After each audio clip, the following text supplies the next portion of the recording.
Cruise ship पर नूर virus का फैलाव, 100 से ज्यादा अफराद बीमार। क्रूज शिप पर नूर वायरस के फैलाव से 100 से ज्यादा मुसाफिर और अमला बीमार हो गए।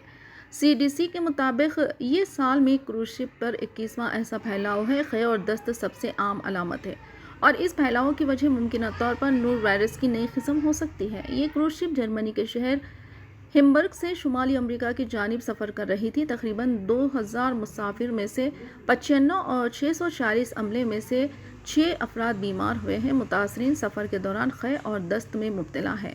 एक मीडिया रिपोर्ट के मुताबिक सीडीसी के हवाले से मालूम हुआ है कि इस साल क्रूज शिप पर नूर वायरस के केसेस में इजाफा हुआ है। अगरचे असल वजह अभी वाज़ेह नहीं है, लेकिन दुनिया भर में नूर वायरस की एक नई किस्म फैल रही है। आमतौर पर शिप पर बीमारी का पैटर्न ज़मीन पर फैलाव के पैटर्न के मुताबिक होता है। क्रूज ऑपरेटर्स ने फ़ौरन बीमार अफराद को क़ुरंतिया में रखा और पूरी शिप को साफ़ किया।